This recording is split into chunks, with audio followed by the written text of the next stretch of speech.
Thank you, Ron. You know, this celebration of our 10-year anniversary is really a momentous event. If you were here in a room similar to this 10 years ago, you may have wondered whether the ICC experiment would be a success. Well, I'm here to tell you today that it's been a success. In looking back, we've recognized the changes that we have had to make in order to make ICC successful. I would like to express my sincere appreciation to the ICC Board of Directors, our members, and our partners for all the support and dedication to the International Code Council. For if it wasn't for your dedication, your hard work, and your commitment, ICC would not have made it through this transition period. As Secretary Tomberlin reported, our financial condition is improving. We have turned around our finances and fully expect to end 2013 with a net positive margin.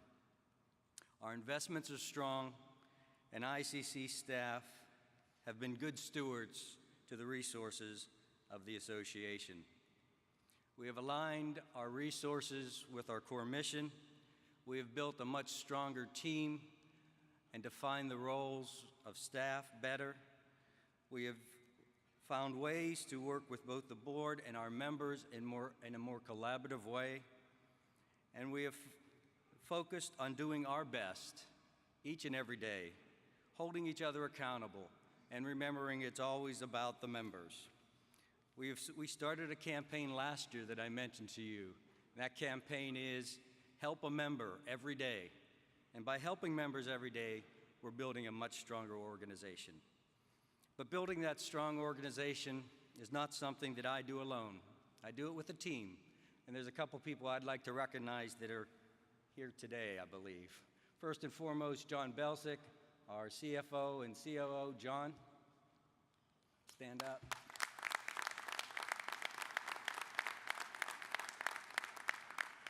John's sort of still recovering from the BCS National Championship last year. He's a big Notre Dame fan, but he's really done an outstanding job in helping us in this turnaround effort.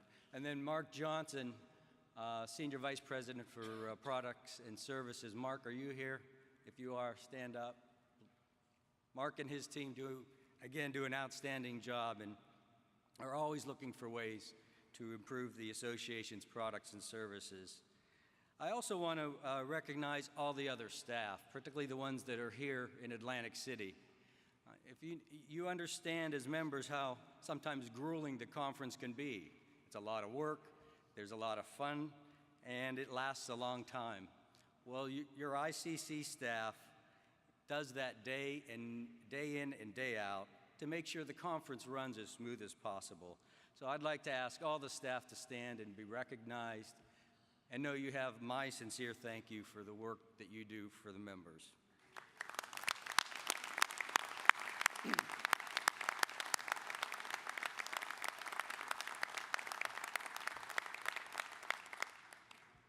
One other person I want to recognize, I'm not sure if Larry's here, but we've had an opportunity because of the success that we've had so far this year. The board has given us the resources to grow the organization. And this year we're adding an additional government relations resource to the western part of the United States. And Larry Brugger, are you here? Larry, if you're here, stand up.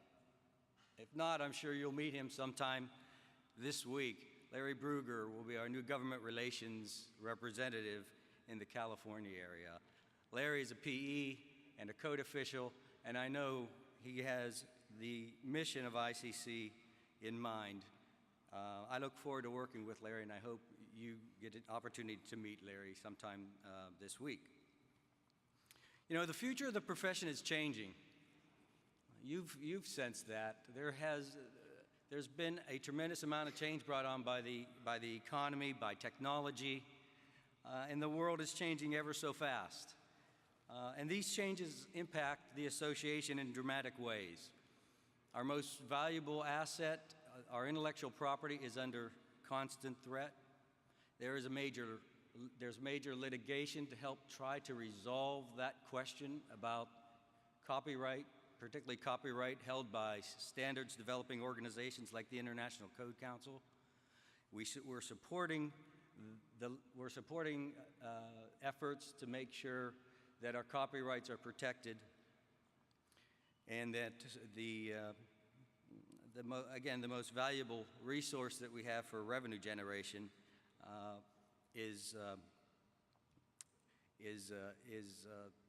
protected. But that's out of our hands in a way, and we have to make contingency plans in the event that our copyright ultimately has diminished value. So we've moved into a strategy to develop a more digital platform for ICC. And we've talked about that a little bit this week, that at the heart of that digital strategy is CDP Access. CDP Access, as you've heard, will help us not only develop codes and standards more effectively, it'll give members greater access to the development process, but it will also help ICC staff develop products and services in a more digital and effective way. We also recently, as an example, signed an agreement with Evolve. Evolve is a technology that will help us bring our plan review services to members and clients through a cloud-based plan portal that we'll be rolling out next year to help streamline and facilitate rapid review of plans for state and local governments. In 2013, the effort led by Secretary Tomberlin, known as Vision 2023, is helping redefine our business model. One significant component of that business model that we've already begun to develop work plans for is our training and education program. And we're taking a three-pronged strategy to help bring members more effective and more relevant training. And the prongs of this strategy include a preferred provider program, where we'll embrace providers at the state, local, and regional levels in order to collaborate and partner with them. In addition to our preferred provider program, core premium training. And core premium training will focus on more advanced level training for code officials to meet your growing needs and industry demands. And then finally, a more robust online campus. You know, at ICC, we have moved very slowly into the digital world. And there are unique opportunities for ICC by developing more digitally effective products and services, and certainly an online campus will be one of those key components. With all the opportunities ICC has, though, there are threats, and I mentioned the threats to our intellectual property, but also things that are somewhat out of our control.